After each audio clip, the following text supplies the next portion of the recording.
নমস্কার। 2026 সালের 7ই August Saudi আরবের মক্কার আল শফা প্রাসাদে সৌদি আরব, পাকিস্তান এবং তুরস্কের মধ্যে এক ঐতিহাসিক চুক্তি মক্কা যৌথ প্রতিরক্ষা চুক্তি স্বাক্ষরিত হয়, যাকে পশ্চিমা বিশ্ব ইতিমধ্যেই নতুন ইসলামিক ন্যাটো বলতে শুরু করে দিয়েছে। কিন্তু এখন সবথেকে বড় প্রশ্ন হলো যে এই সংগঠনে কি কেবল মুসলিম রাষ্ট্ররাই স্বাক্ষরিত করতে পারবে? মুসলিম নেশন কি অবশেষে নিজেদের সুরক্ষার দায়িত্ব নিজেরাই কাঁধে তুলে নিচ্ছে?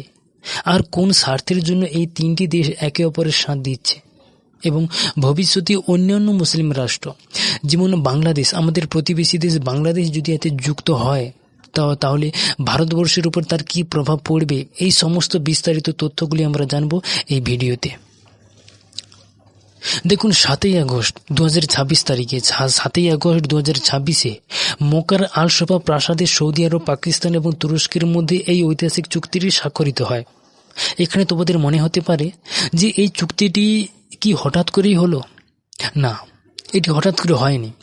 এই তিনটি দেশ তুরস্ক, পাকিস্তান এবং সৌদি আরবের মধ্যে প্রতিরক্ষা এবং শিল্প খাতে সহযোগিতা বাড়ানোর জন্য এর আলোচনা প্রথম শুরু হয়েছিল 2023 সালে। তুরস্কের পররাষ্ট্রমন্ত্রী হাকান ফিদান জানায় যে এই চুক্তিতে পৌঁছানোর জন্য তাদেরকে প্রায় 2 বছর 8 মাস অপেক্ষা করতে হয়েছে। 2 বছর 8 মাস ধরে তাদের মধ্যে গভীর আলোচনা করতে হয়েছে এবং তারপর 17 সেপ্টেম্বর 2025 সালে পাকিস্তান এবং সৌদি আরবের মধ্যে একটি স্ট্র্যাটেজিক মিউচুয়াল ডিফেন্স এগ্রিমেন্ট স্বাক্ষরিত হয়। আর এই চুক্তির পর পাকিস্তানের প্রতিরক্ষা মন্ত্রী খাজা আসিফ ঘোষণা করে যে কোনো একটি দেশের উপর হামলা হলে তা উভয় দেশের উপর হামলা হিসেবে গণ্য হবে এবং তার জবাব আমরা একসাথে দেব। আর এই কথাটি উনি বলেছিল। আর এটাই হলো আজকের সবথেকে বৃহত্তর মক্কা চুক্তির মূল ভিত্তি। মক্কা চুক্তিতেও ঠিক একই কথা বলা আছে। আর এর সবথেকে বড় আর একটা কারণ হলো যে 2026 সালের ফেব্রুয়ারিতে ইসরায়েল এবং আমেরিকার মধ্যে যখন ইরানের সর্বোচ্চ নেতা আয়াতুল্লাহ খামেনির গুপ্ত হত্যার পর ইরান পাল্টা আক্রমণকে তীব্র করে তোলে। আর এই অস্থিতিশীল পরিস্থিতি, খারাপ পরিবেশের জন্য সৌদি আরব এবং তুরস্কের মতো মুসলিম নেশন মনে করছে যে মার্কিন নিরাপত্তা বলয়ের বাইরে গিয়ে তাদের নিজস্ব একটি শক্তিশালী প্রতিরক্ষা ব্যবস্থা গড়ে তোলা এটি অতি অবশ্যই প্রয়োজন। কিন্তু এখন সবথেকে বড় প্রশ্ন হলো যে এই মক্কা চুক্তি কি এখানে কেবল এই মুসলিম রাষ্ট্ররাই স্বাক্ষরিত করতে পারবে?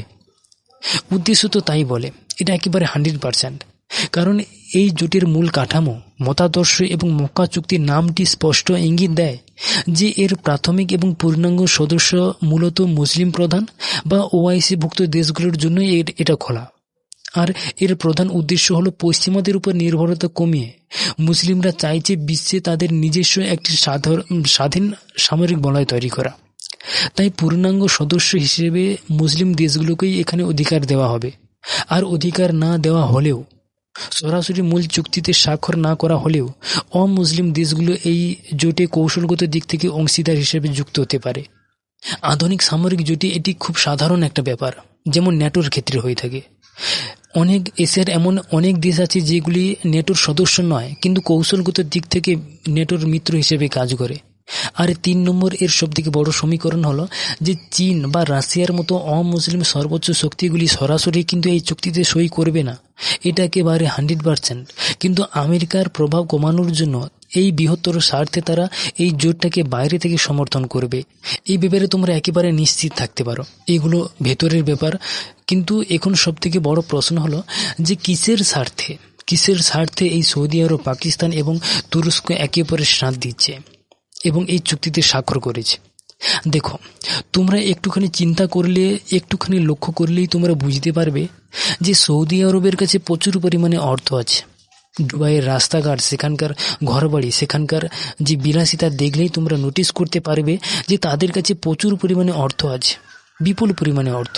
কিন্তু তাদের নিজস্ব সামরিক জনবল বা যুদ্ধের বাস্তব অভিজ্ঞতা কিন্তু তাদের কাছে নেই। এই অভিজ্ঞতা তাদের খুবই কম। এতকাল তারা অর্থের বিনিময়ে আমেরিকার কাছ থেকে নিরাপত্তা কিনে আসছিল, কিন্তু আমেরিকার নীতি পরিবর্তনের কারণে, ডোনাল্ড ট্রাম্পের মেন্টালিটির কারণে এখন তারা এমন কিছু বন্ধু খুঁজছে যারা প্রয়োজনে নিজেদের সেনা পাঠিয়ে সৌদি আরবকে, বিশেষ করে ইরানের প্রক্সি বা ইহুদিদের হাত থেকে তাদেরকে রক্ষা করবে। এটা সৌদি আরবের স্বার্থ এবং এখানে সৌদি আরবের অনেক বড় একটা লাভ হবে। আবার তুরস্কের দিকে দেখলে তাদের মতলব কিন্তু আরও গভীর।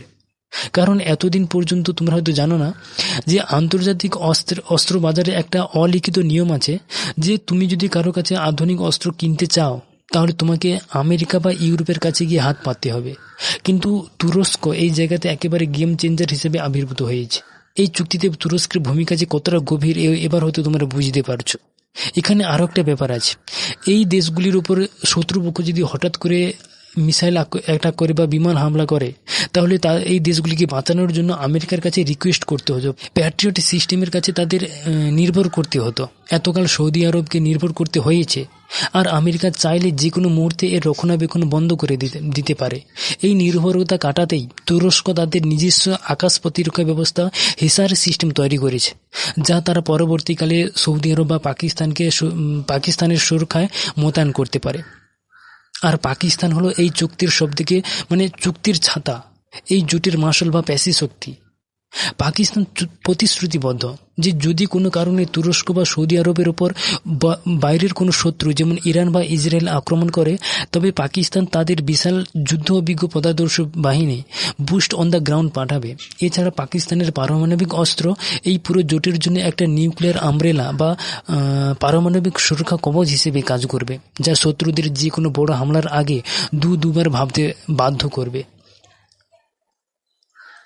কিন্তু এখানে আমাদের সবথেকে বড় একটা ভাবনার বিষয় আছে যে যদি কোনো কারণে বাংলাদেশ এই মক্কা চুক্তিতে যুক্ত হয় তাহলে আমাদের ভারতবর্ষের উপর তার কী প্রভাব পড়বে। এখন এটাই সবথেকে বড় ভাবনার বিষয়।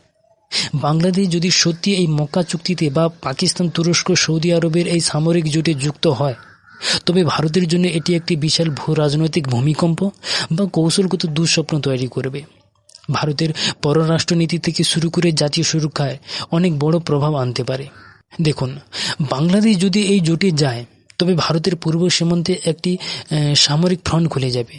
এর মানে পশ্চিম প্রান্তে পাকিস্তান, উত্তরে চীন এবং পূর্বে চুক্তিবদ্ধ বাংলাদেশ, ভারত তিন দিক থেকে কৌশলগতভাবে অবরুদ্ধ হয়ে পড়বে। ভারতের বিশাল সেনাবাহিনীকে তখন 3 ভাগে বিভক্ত হয়ে মোতায়েন করতে হবে, যা সামরিক লজিস্টিকের জন্য অনেক বড় একটা চাপের বিষয়। ভারতে এখানে অনেক বড় বড় আরও চিন্তার বিষয় আছে, যেমন উত্তর পূর্ব ভারতে আসাম, ত্রিপুরা বা মেঘালয়ের মতো ওখানে যোগাযোগের জন্য একমাত্র স্থলপথ হলো 22 কিলোমিটারের শিলিগুড়ি করিডোর, যা চিকেন স্নেক নামে পরিচিত। আর এই শিলিগুড়ি করিডোরের ওপর এর প্রভাব পড়তে পারে, সমুদ্র পথেও এর প্রভাব পড়তে পারে। বঙ্গোপসাগরে নৌবাহিনীর ওপর বড় চ্যালেঞ্জিংয়ের সৃষ্টি হতে পারে। বঙ্গোপসাগরে বর্তমানে ভারতীয় নৌবাহিনীর একচেটে আধিপত্য রয়েছে। আর বাংলাদেশ যদি এই চুক্তির অংশ হয় তবে চুক্তির শর্ত অনুযায়ী তুরস্ক এবং পাকিস্তানের নৌবাহিনী বাংলার চট্টগ্রাম বা মোলাং বন্দরে সামরিক কাজে ব্যবহারের সুযোগ পেয়ে যাবে। আর বঙ্গোপসাগরে তুরস্কের আধুনিক সাবমারিন এবং পাকিস্তানের যুদ্ধজাহাজের উপস্থিতি ভারতের পূর্ব উপকূলীয় নৌঘাঁটি যেমন বিশাখাপত্তনম বা আন্দামান নিকোবরের ক্ষেত্রে এটা সরাসরি একটা হুমকি হয়ে দাঁড়াবে। সোজা কথায় বললে যে বাংলাদেশের এই জোটে অংশ দেওয়া ভারতের পূর্ব সীমানায় একটি স্থায়ী এবং অত্যাধুনিক অস্ত্রে সজ্জিত সামরিক প্রতিপক্ষের জন্ম হয়ে যাওয়া।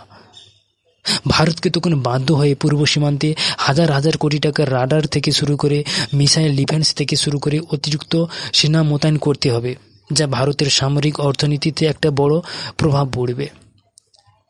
এতদূর পর্যন্ত আমরা মক্কা যৌথ প্রতিরক্ষা চুক্তি বা নতুন ইসলামিক ন্যাটো স্বাক্ষরিত কেন হয়েছে, এই সংগঠনের মূল উদ্দেশ্য কি, কোন কোন পরিস্থিতিতে অন্যান্য মুসলিম রাষ্ট্ররা এখানে স্বাক্ষর করতে পারবে এবং কেন মুসলিমরা অবশেষে নিজেদের সুরক্ষার দায়িত্ব নিজেরাই কাঁধে তুলে নিল, আর কোন স্বার্থে এই 3টি দেশ একে অপরের সাথ দিচ্ছে, আর এই ইসলামিক ন্যাটোর জন্য ভারতের ওপর কি প্রভাব পড়বে তা A to Z আমরা সম্পূর্ণ জেনেছি। তাই বলি, আন্তর্জাতিক রাজনীতি এবং প্রতিরক্ষার এমন আরও গভীর ও তথ্যবহুল বিশ্লেষণগুলি পেতে বাংলা সমীক্ষা চ্যানেলটিকে এখনই সাবস্ক্রাইব করুন। আগামী ভিডিওতে আমরা জানব যে এই জোটের মোকাবিলায় ভারত ঠিক কী কী পাল্টা কৌশল বা কাউন্টার প্ল্যান তৈরি করবে বা তৈরি করছে তা নিয়ে আমরা আলোচনা করব। ভিডিওটি ভালো লাগলে লাইক করুন, শেয়ার করুন এবং সাবস্ক্রাইব করতে ভুলবেন না। খুব শীঘ্রই দেখা হচ্ছে নতুন একটি বিষয় নিয়ে। ততক্ষণ ভালো থাকবেন, সুস্থ থাকবেন।